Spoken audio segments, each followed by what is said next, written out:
Normandy campaign. For 78 deadly days, Allied and German armies engage in an epic struggle for the freedom of the Western world, in one of the most decisive and bloody battles of the Second World War.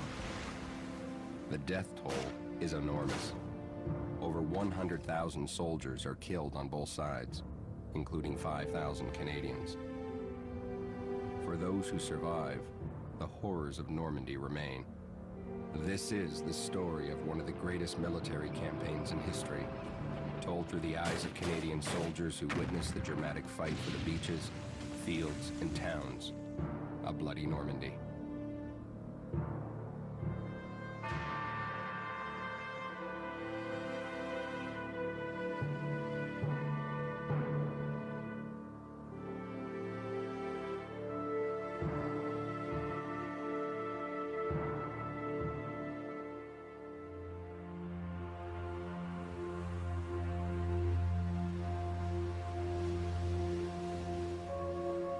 Last time Bill Bettridge, with the Queen's Own Rifles of Canada, crossed the English Channel, it was June 6, 1944. Pretty eerie feeling. As we came across, it was a nice level run, but it was far from being a level run when we come across.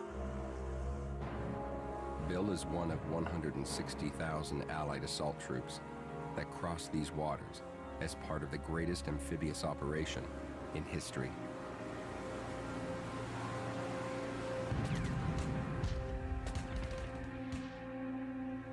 As a result of either fate or luck, Bill is one of the first Canadians to land on D-Day. Well, this is the spot where I landed.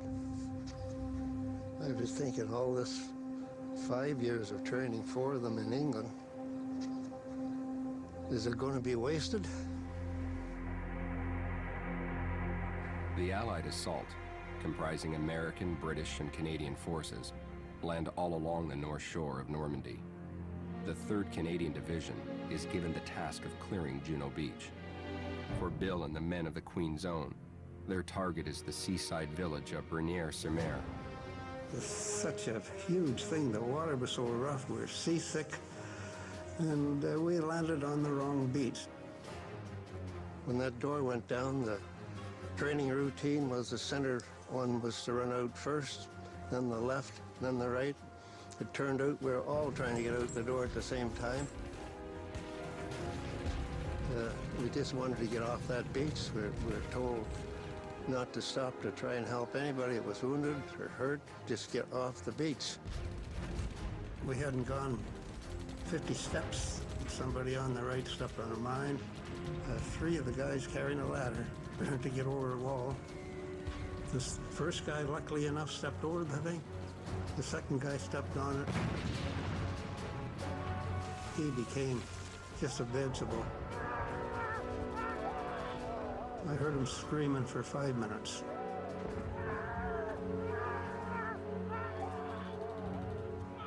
Landing a few hundred meters away from their objective saves Bill's company from the true hell of Juno Beach.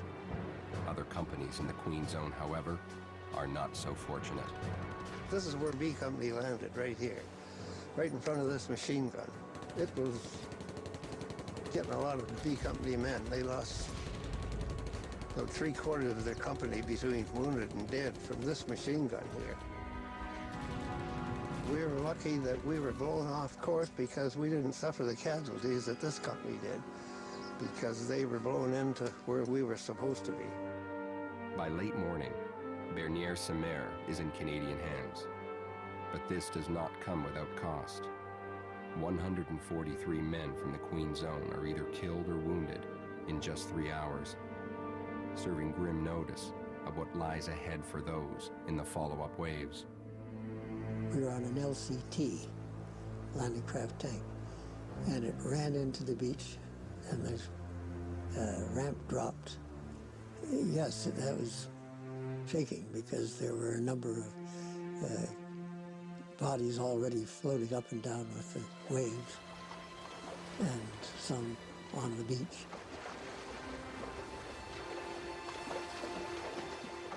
We moved through the exit, and went several hundred yards inland, and on the way we passed a roadside crucifix, and a Canadian Scottish soldier was lying there, had been killed, and the townspeople had spread flowers all at that early time around where he'd fallen. Well, in this case, I still remember feeling very sad and upset to find people in the same uniform as I had who'd been killed. On D-Day, we didn't land till 11 o'clock.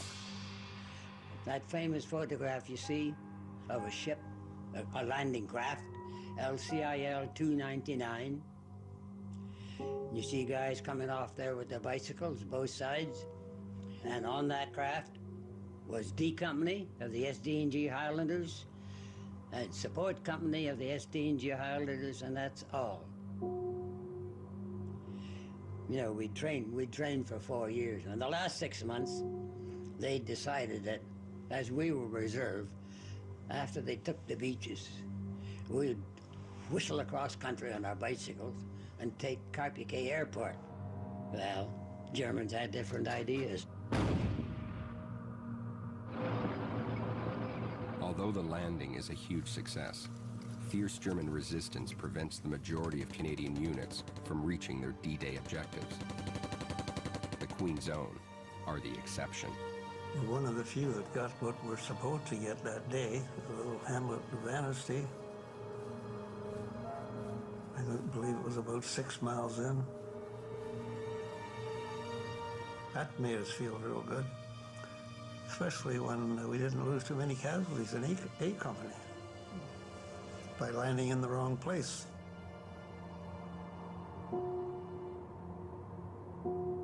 Of the 914 Canadian casualties on D-Day, 340 are fatal.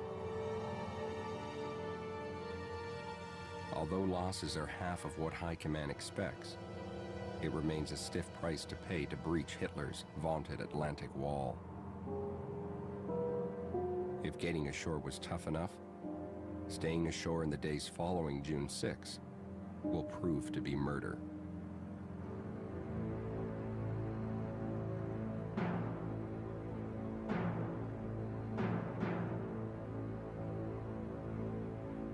Everywhere in the beachhead, battles rage against stiffening German resistance.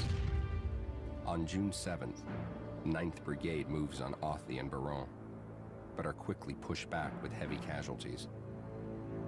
7th Brigade fight further to the west. Here, the Royal Winnipeg Rifles are overrun by German forces near the small town of Puteaux-en-Bessin. Faced with a major breakthrough that threatens the beaches, the Canadian Scottish are ordered to stop the Germans at all costs. For Jack Gallagher and the rest of the Caen Scots, this is their introduction to bloody Normandy.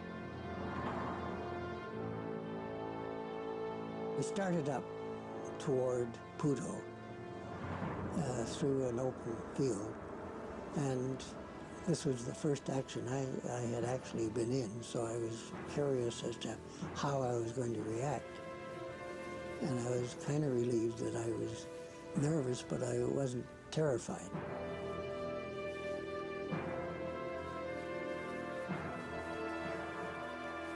And we kept going until I ran into a railway, and I thought, my God, that's the Caen Railway road, which was just beyond or just out of the objective.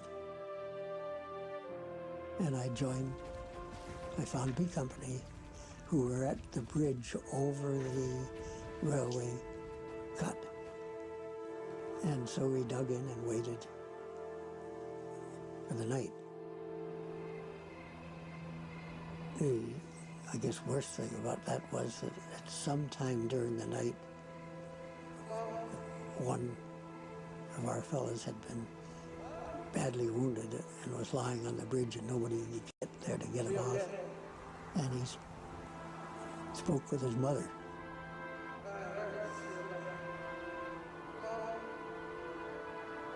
Talking to his mother and telling her how he had been wounded, but he hoped to see her soon. And this went on for, seemed like a long time. He was dead the next morning.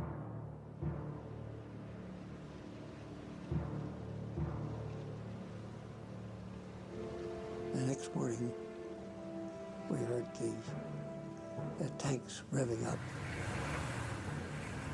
I wasn't sure whether they had to or whether they just wanted to frighten us. If the latter was the case, it was kind of successful. And as we watched a lineup of German infantry several hundred yards out formed, and they started moving in. Everyone held their fire until they were reasonably close and then opened up heavily.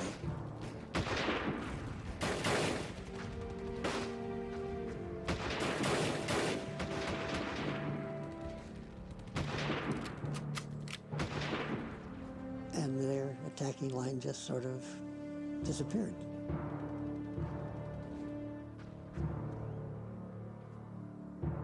If the 12th SS had been able to keep on going, there was nothing to stop them between the Canadian Scottish and the beach. The beach was empty of fighting troops entirely.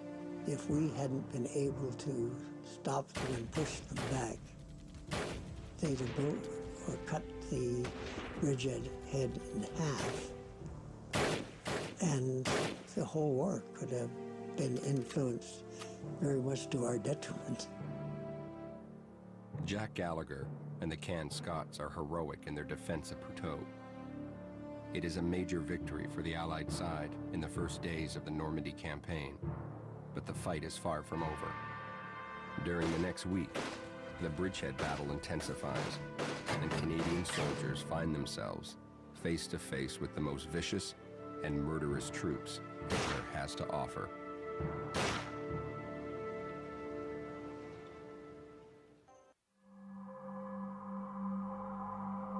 In the 12th SS Panzer Division, Canadian soldiers face one of the most ruthless units in the German order of battle. Composed of fanatical teenagers immersed in Nazi ideology and led by SS veterans of the brutal war in Russia, the fighting in the Canadian sector quickly takes on a sinister and criminal tone. Well, they were deadly enemies, weren't they? They were rotten little devils, they were. Even as prisoners, the Hitler Youth maintain a cold arrogance.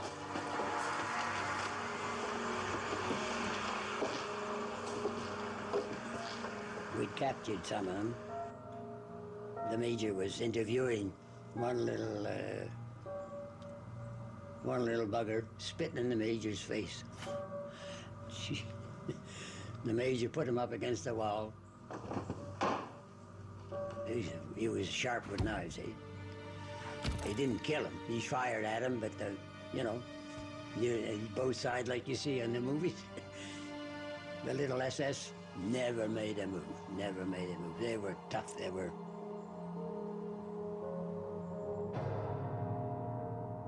During the first 10 days in Normandy, 1 out of every 7 Canadian soldiers killed were murdered after capture by the 12th SS. The most famous incident happens here at the Abbaye des Ardennes, where 27 Canadians are gunned down. These are not heat-of-battle killings, but cold-blooded executions of unarmed prisoners of war.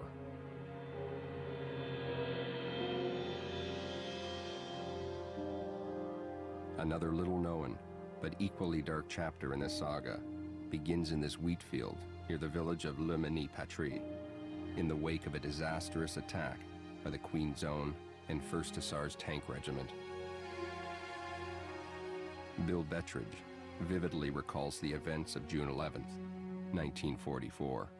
I was in headquarters company.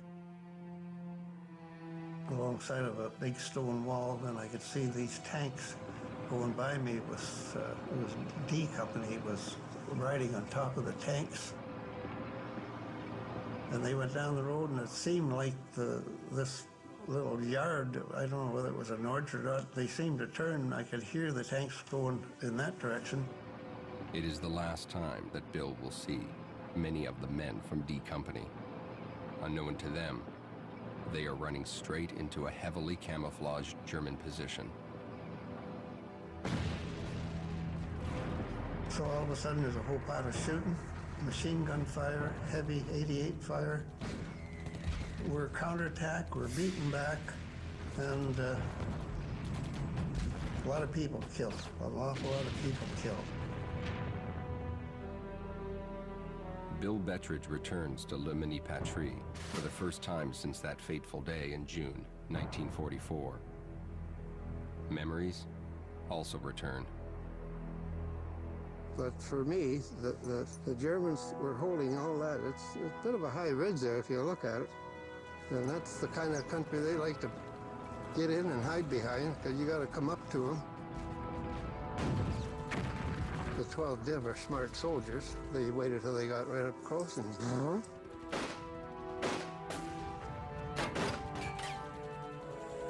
All D Company. I think there's 115 went in on that attack. It might have been that whole day. And I think only 35 come back.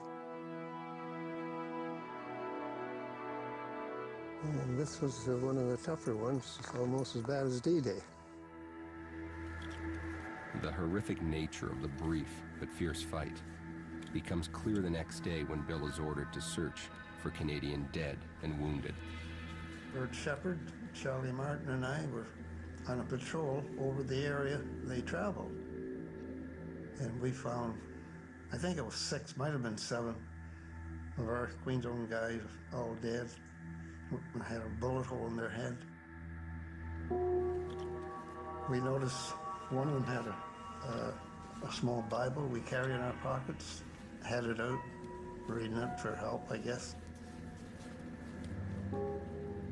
Another one had the bolt open, ready to fire a shot, which he never ever got to do. The bolt hadn't been pushed back in, which is another proof that somebody shot him in the head.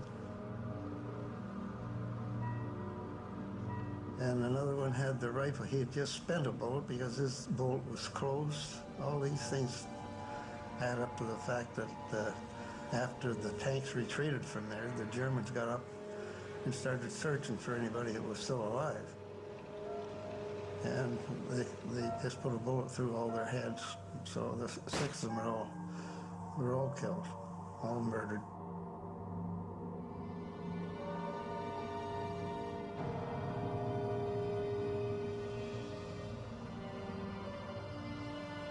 "116 Canadians are killed near Le Mini-Patrie, where this memorial now stands. But 123 names appear on its face. 7 of these men did not die in the fields outside the town on June 11th, but met their fate days later in the village of Moen, 5 kilometers behind German lines.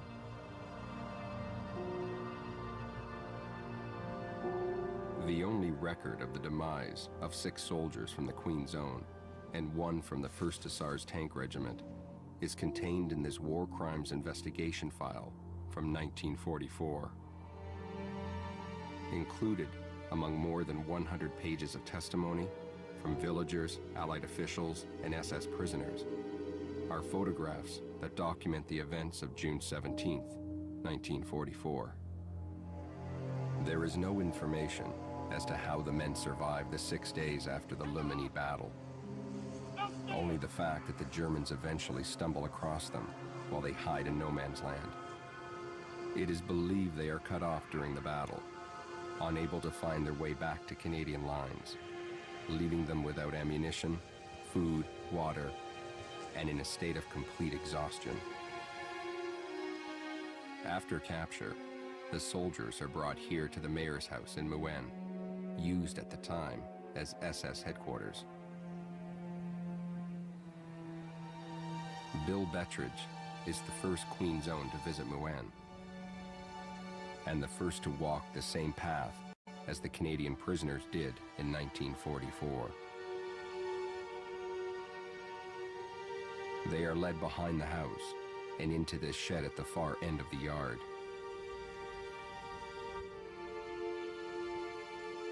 Here, they are interrogated by a 12th SS officer. Canada,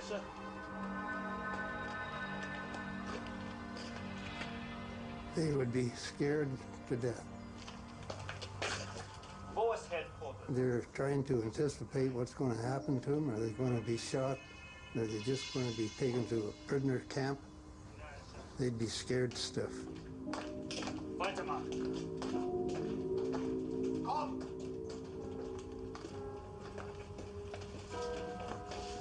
After interrogation, the 7 Canadian prisoners are taken under armed guard through the streets of the town towards a secluded orchard. The same path that Bill Bettridge walks now is the very path the Canadian prisoners were led by their SS guards.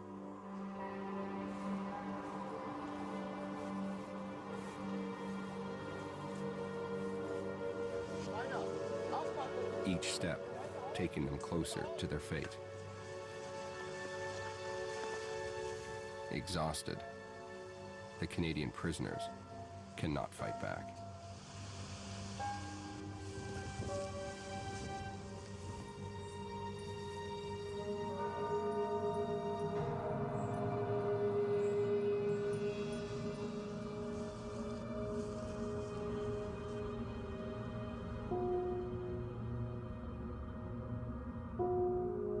I can't believe it. And to be here where it happened, it just never stops me thinking how horrible it was for them guys being lined up. Now they can pretty well be sure they're going to be shot. They're just very hard for me to take it now that I'm here looking at it.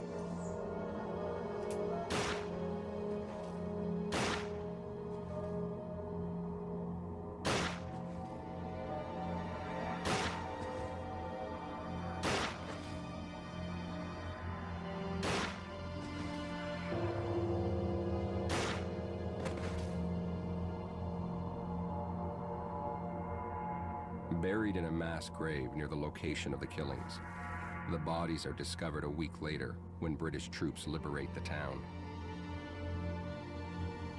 After exhumation, the bodies are eventually reburied with their fellow comrades at Benny-Samer Cemetery.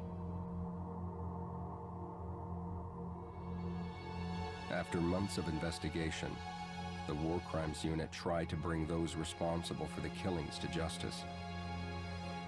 Sadly, no one is ever charged for the murder of the Canadian POWs at Caen. It is believed they are the last of over 150 Canadians murdered by members of the 12th SS in Normandy. Even to this day, Caen remains a grisly chapter in the bloody fight for Normandy.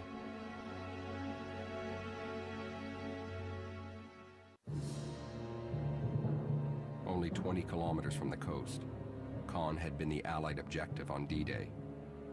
But 1 month later, the Germans still control the old city. After the Battle of Le Mini-Patrie, the war had come to a standstill. After weeks of building up, the Allies renew their attacks in early July. The objective again is Caen. The bombing of Caen, we were astonished to see wave after wave after wave. I think it was a 1,000-bomber raid. The roar of the planes was tremendous, and you could hear the bombs bursting, of course.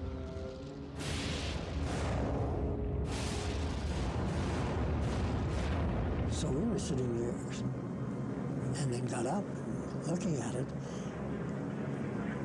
And my God, the Germans all stood up. We didn't know they were so close. And they were standing up watching it. It's a pretty unusual sight. And nobody paid any attention to each other.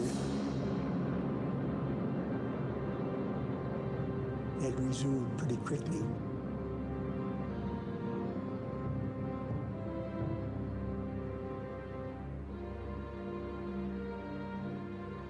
On July 7th, the Canadian line surges forward in an attempt to finally gain control of Caen. While part of 3rd Division attacks Carpiquet Airport, Jack Gallagher and the Canadian Scottish are ordered to capture the heavily defended village of Caen.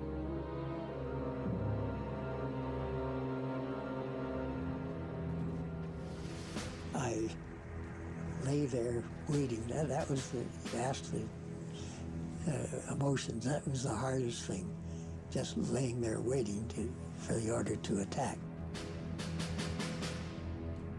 Our orders were that we would follow in 80 yards behind the barrage, which is awful close.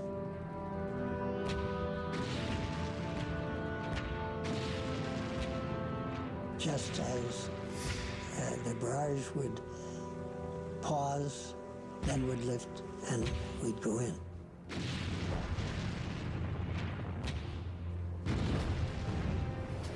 We moved up, the barrage lifted, and we attacked. And one of the reactions we got when we got there was a guy who was saying they came out of the shells. They came out of the shells. We could see that the shells just lifted. We were there.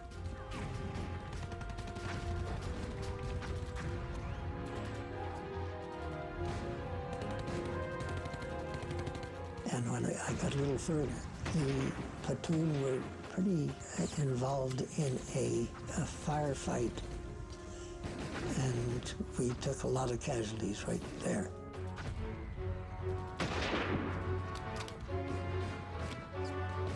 Like at that point, or during that time, I said to Babcock, my runner,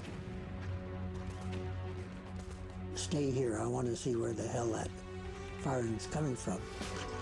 Stay here, I can see where the hell that firing's coming from. And I ran across this sort of courtyard, and he said, bugger you, I'm coming too. And he got killed halfway across.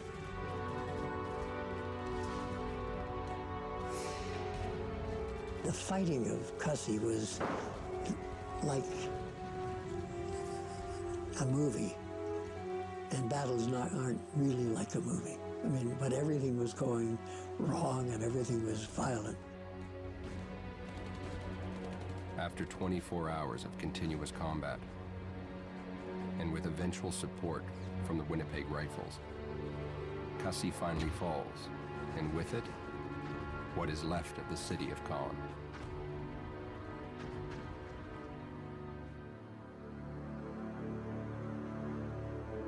We were told, of course, that Caen had fallen, but we went up a rise and then down, and we could see Caen looking down the road. But at the same time, we were hit by the most dreadful stench from the huge bombardment that had taken place a few days earlier, from dead cattle that had been killed over the period of time, and from dead soldiers from both armies. And it was just an astonishing stench.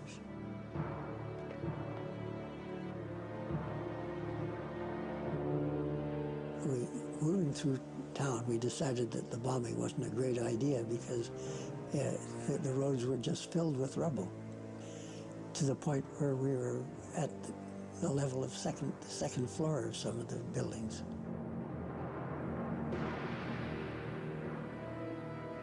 With Caen finally in Allied hands, it is time to look south to the wide-open fields of Normandy. On July 18th, the next phase of attacks begin. Newly arrived 2nd Division pushed towards the slopes of Area Ridge, while Bill Bettridge and the Queen's Own Rifles in 3rd Division attacked through the fields near Gibberville. For Bill, this would be one of the most heart-wrenching days of the war. He would lose a good friend. Buck Hawkins, I seen him as we were moving up. We were moving up to get into the position to attack that day. Hiya, Buck. And he didn't look right, you know. He's not the same old Buck. You'd almost think he's going to die that day.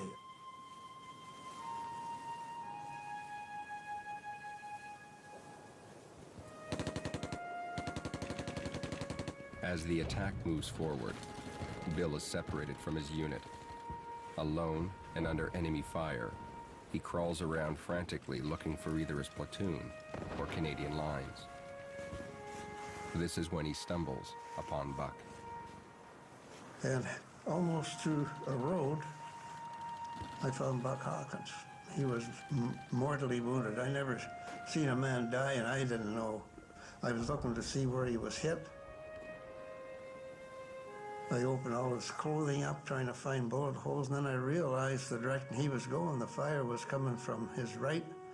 And I looked on the right side. I had his clothes pretty well off. I could see 3 blue spots, all in a group. That MG-42 German machine gun fires so fast. You get hit with more than one bullet when you get hit. 3 bullets had passed right through his lower torso, and I just sheared off his arteries and everything. And he said, "Who's that?" I said, "Boots." "Oh, good." He said, "Lift my head up." He was just comforted by knowing somebody was near him. And so I think I put my jacket over Buck.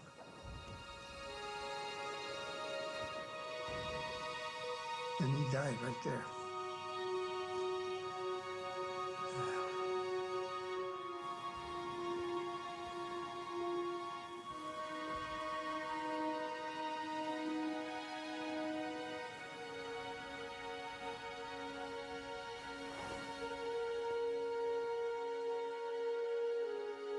It will take Bill 12 more hours before he finds his way back to Canadian lines.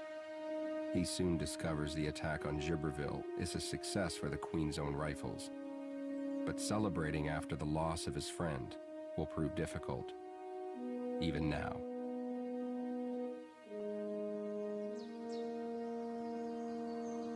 He died in my arms this time. Left a wife and a little girl at home. 15 years older than the regular guys. Everybody loved him. He wouldn't take any promotion. He said, I don't want to have to send people into battle. Fine man. We just miss him so much.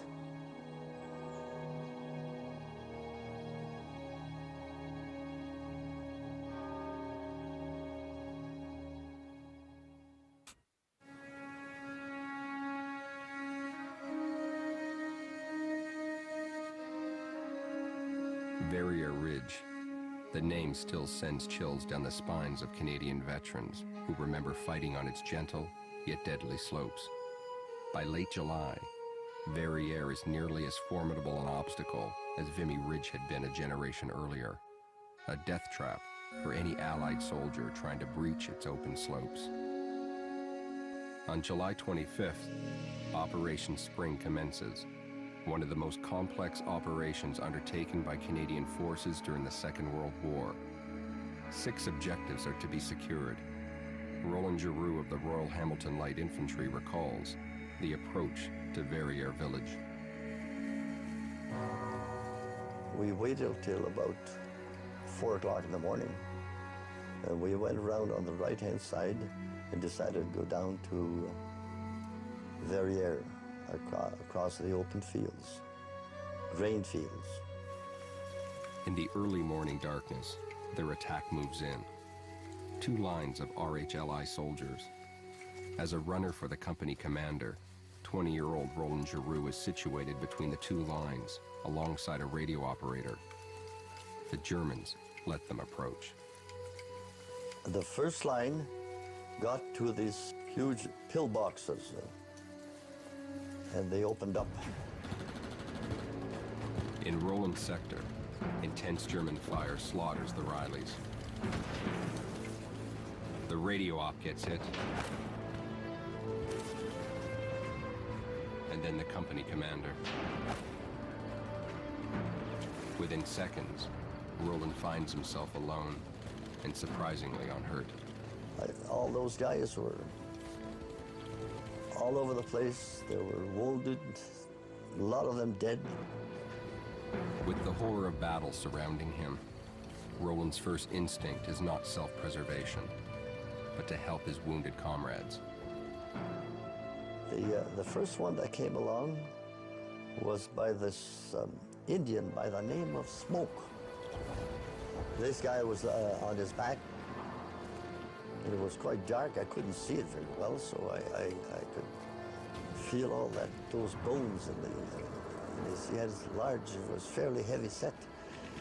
And then I took his shell and I tied it up as tight as I could.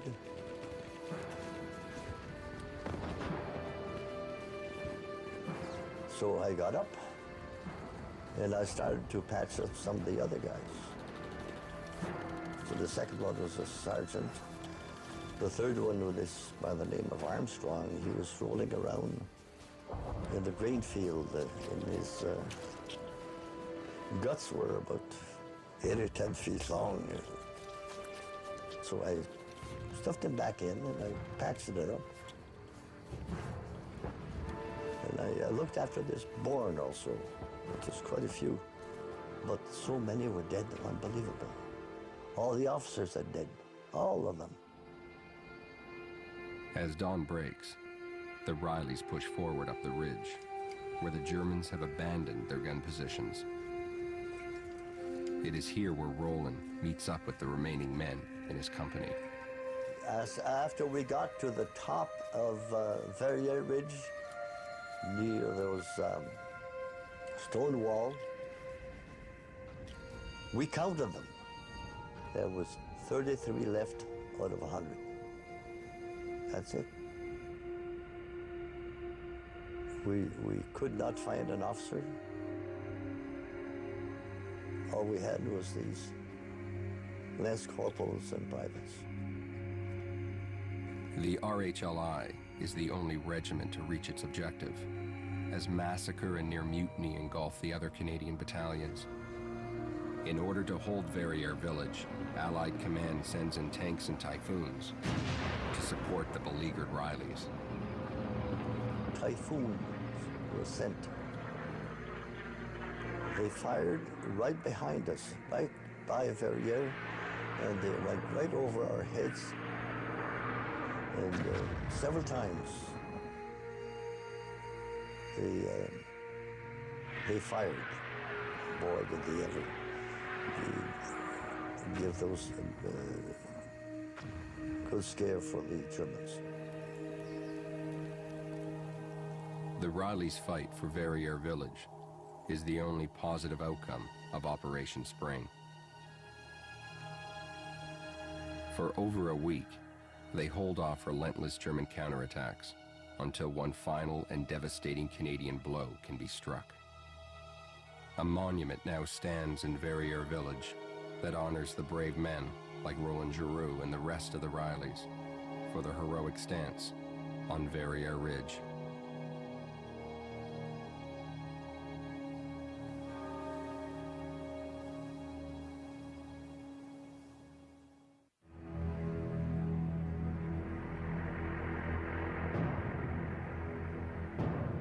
On the night of August 8th, the final act in the Normandy saga begins.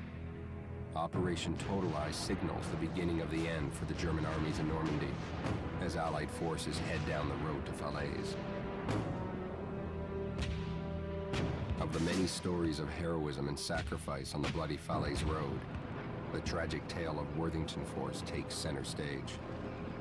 Named after its commander, the mixed battle group consists of tanks from the British Columbia Regiment and infantry from the Algonquin Regiment of Ontario. For many, it is their first and last battle in Normandy. Their objective is an area of high ground deep in German territory known as Hill 195, just miles from Falaise. Jack Patterson of the Algonquins recalls the events of that day. Once I got up on the hill, I can remember seeing a lot of firing going on and being told, well, you can dig in over here. It takes all night to get to this position. With intense German fire all around them, they have to find cover. Well, we dug in, then we got hit with a lot of heavy machine gun fire and a lot of shelling. Because the Germans had zeroed in on us. And, so we got down in our trenches. Frankly, I was scared then. By that time, I'd seen a number of my guys lying dead. Bouchard was one guy, and just a little guy from Nova Scotia was lying on one side, and then just over a ways was Larry O'Callaghan, and he was lying there dead too. Unknown to Jack Patterson, Worthington Force lost its way during the smoke and confusion of the dark night and settles upon Hill 140, 4 miles to the east of their intended objective, Hill 195. Oh yeah, we thought we were in the right place. At least privates did. But we were definitely not. We should have been over about 3 or 4 miles towards the Falaise Highway. And probably, if so, we might have been better protected by our own forces. Worthington Force stumbles right into the heart of the 12th SS Panzer Division. At first light, Panther and Tiger tanks begin to circle their prey. The German tanks were well hidden, and our tanks were wide open in a wheat field. It could be seen very plainly by the Germans, so you could just see them one after another getting knocked out. One of the hard things to look at was the fact that the guys were jumping out of the tanks that were on fire. With Worthington Force completely surrounded, the SS close in for the kill. The officers had said, "No, look, if you can get out of here, get out of here." And I was sitting right in this sort of line of fire. I couldn't get anywhere, and by this time the German tanks were coming in. The German infantry were alongside the tanks, and they were shouting for us to get our hands up, hand the hawk. And so I got up, put my hands up. I couldn't do anything else.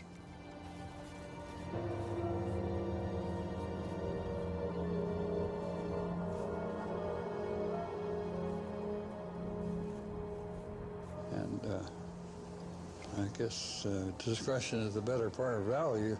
When you got a tank staring at you with a machine gun and telling you to get your hands up, so that's what happened to me. The Germans were in the Falaise trap, and they took us out of there. Why did they do it? It would have been so easy for them to just take us over the hill and get rid of this burden, but they didn't. Jack Patterson will spend the remainder of the war in a German POW camp. But considering 47 of 52 Canadian tanks are destroyed and 240 men killed and wounded, Jack is considered one of the lucky ones.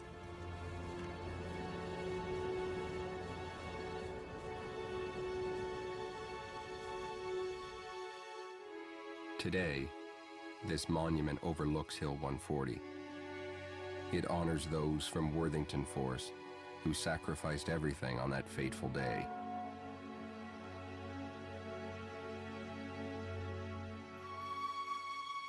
Within 2 weeks of the battle on Hill 140, the epic struggle in Normandy will end as the once invincible German army limps battered and bruised across the Seine River towards Germany. In 2.5 months of fighting, the Germans lose 450,000 men. Many of them are killed on these roads and fields attempting to escape the fury of the Falaise Gap. This area is rightfully called the Corridor of Death. For the whole trip through the Falaise Gap until we got to the Seine, there were dead horses, dead Germans, wrecked tanks, wrecked trucks, and the amazing thing is that the German mechanized army had a whole bunch of horse and buggies, and it was just a complete carnage all through that gap.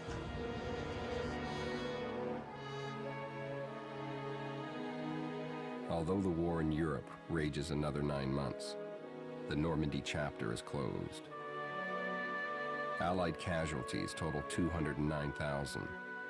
Out of these, 37,000 are fatal, including 5,000 Canadians who will forever call bloody Normandy their home.